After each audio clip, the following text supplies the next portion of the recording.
Hello, I'm lesbian fiction author Kiki Archer, and this is my new novel called A Fairytale of Possibilities, and it's out now.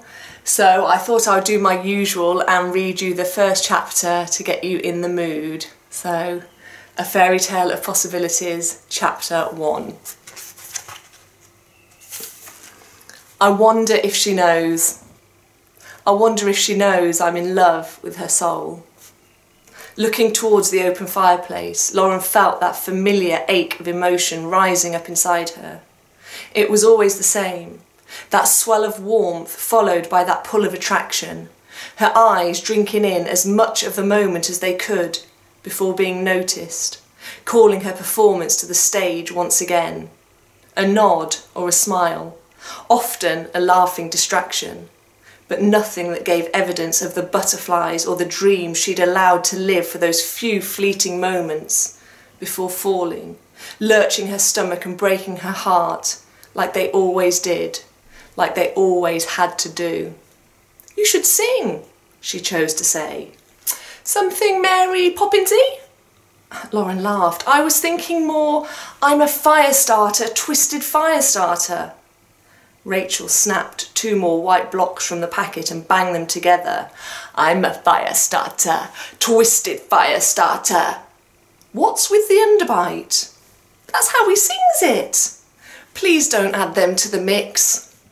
Lauren watched as her best friend dropped to her knees and huddled back into the fireplace, adding the extra blocks to the mix. "Toby always did the fires. These bad boys have been my salvation." And here it came again, that painful joy of the moment, the vision in front of her, Rachel, in what could only be described as a sparkling waterfall dress, sequins of all shades of blue cascading from neck to thigh, a fluffy white coat discarded on the hearth rug, bright tights stretched at the knee as her body worked, not wary of the soot in the chimney or the fumes from the blocks, just Rachel, getting the job done as best she could. "What's your outfit?" was the choice this time. "Lauren, my lovely, stop fussing." The sweeter dress gave clearance for the butterflies to soar once again. It was a constant battle between fantasy and reality, hopes, dreams, imagination and reality. Her want and need, her hunger and desire, all trying to outshout the truth. A truth that hadn't changed since day one. An instant connection, an instant attraction. That fairy tale of love at first sight, feeling so loud and full-bodied, never being given an actual voice, because Lauren was the only party privy to this narrative, one which had been stuck on repeat for the past 11 years. Of course she tried to ignore it and subdue it, even confront it with her own internalised questioning, but she'd found the easiest thing was to live and let live. She was in love with her best friend, and her best friend could never find out. "Me," she chose to say. "You're the one building a fire out of firelighters. It's May, your heating's on, and let me check."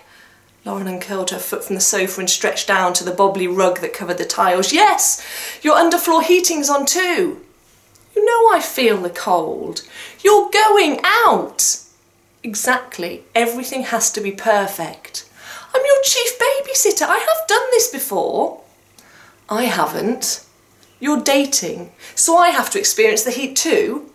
Lauren knew what was coming. Rachel was still face first in the fireplace, but the perfectly planned mess of curls flipped back, signalling the start of the infamous eye roll. "No comeback?" she asked once the movement subsided. "Stop it. I'm about to ignite." "I'm sure you are." "The fire." "That's what I meant." "No, you didn't." Lauren dropped her gaze and adjusted her words. She'd learnt not to take it too far. The banter they both seemed to enjoy. It was a silliness with no other purpose than to lighten, distract and delight. That was the only way she could describe it. A bit of nonsense that most sane people wouldn't get or even want to understand. It was their ability to not only banter back and forth with everyday chit-chat, but to discuss in great depth issues that needed addressing. Why had the My Little Ponies become so pissy? Who the hell was that gladiator with the louse on her tit? Had Lely Kelly branched into any lines other than shoe? And what on earth should you call that contraceptive implant in your upper arm? I mean, she'd be with you for 3 years. She couldn't simply go by the name implant for that period of time. It was important stuff and it needed debating, so it was. And it always led to hilarious one-upmanship until the answers were agreed upon, set in stone, and added to their never-ending list of in-jokes. Rainbow Dash, the pissy pony, responsible for dragging the other ones down, being ridden around by Scorpio, the gladiator with the louse-looking creature on her tit, who, while riding said pissy pony, was parting her toes with the Lely Kelly toe divider, because they made them, along with a whole range of Lely Kelly nail polishes, easily storable in the bottom of your scooter, also made by Lely Kelly. Who knew? Well, her and Rachel knew, and that knowledge had empowered them. It had united them. It had given their friendship a uniqueness that had made them inseparable for the past 11 years, even with Rachel's contraceptive implant, christened Irma, confirming she was very much into the male of the species. And it wasn't like lesbians couldn't have straight friends anyway. Lauren smiled to herself as she met the bright eyes. She couldn't lose this. The come-down was always bearable because the butterflies always returned.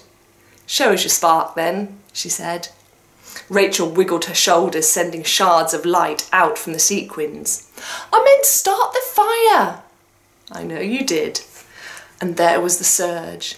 Not the usual lurch of despair, but the surge of adrenaline that coursed through her body on the odd occasions when Rachel dared to flirt back. The first time it had happened, she'd experienced a huge internal turmoil. Should she address it? Should she respond? But as time had passed, Lauren decided that Rachel was well within her rights to flirt back without having the lesbian questioning whether she'd had a sudden change of sexuality. Just as Rachel was equally allowed to enjoy the flirtations of a friend who happened to be a lesbian without questioning whether the banter was something more serious. So that's where they found themselves, in a friendship brimming with fun times and frolics. Their ability to see light and laughter in all situations, a binding force that had helped them through the recent difficult years. And while there had been nothing funny about the sheer horror that had occurred, they'd got through it and were on the up, all of them, including Toby's doting parents. "I can't believe Rosemary and Ken set this up." Changed the subject and calmed the internal dance party that erupted every time Rachel was cute. "They've been so supportive, it's the least I can give them." "Your body as a thank you." Lauren pulled an imaginary invoice from her pocket and feigned a dramatic scribble. "Just adjusting my babysitter's fee." Rachel stifled her laughter. Lauren knew what her friend's different laughs truly meant, and this one, poorly held back, was the start of Rachel's wicked giggle. She'd either continue to stifle and use deep breaths and averted eyes to control herself, or she'd let rip with something equally outrageous. "What if he wants oral sex?" Rachel's laughter was there. Lauren knew her own humour was uninhibited and loud. She had the kind of laugh that roared out of nowhere, often shocking people around her, leading to more uncontrollable giggles. "Why would he want oral sex?" "Why wouldn't he?" "Rachel!" "What? It's a thing."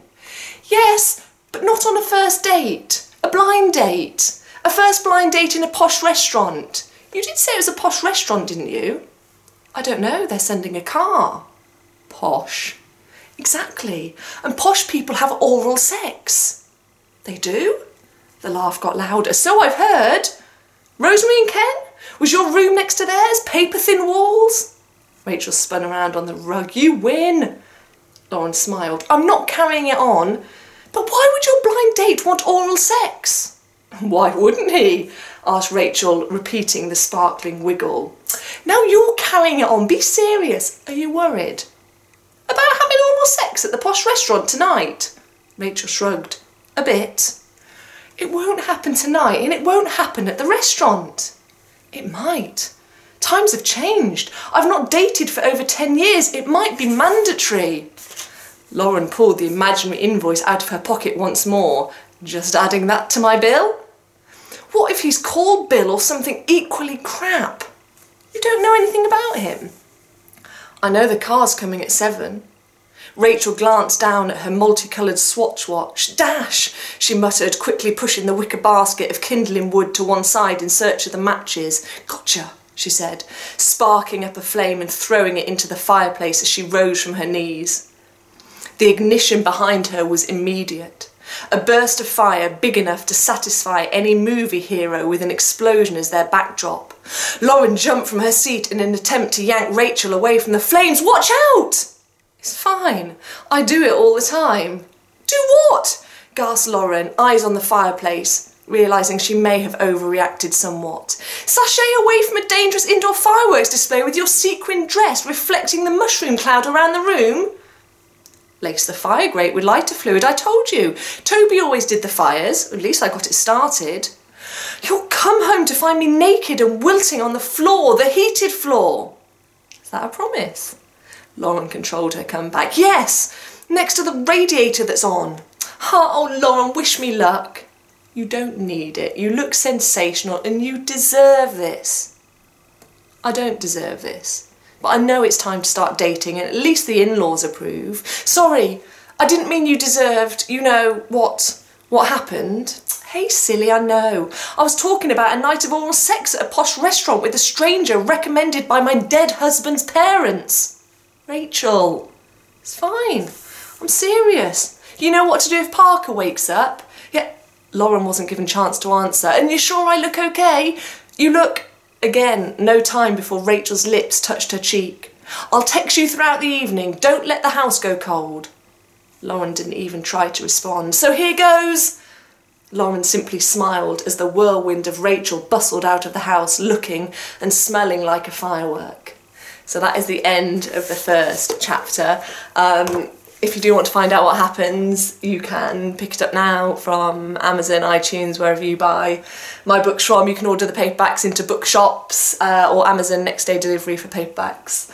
And as always, let me know what you think. Okay, I'm Kiki Archer, bye bye.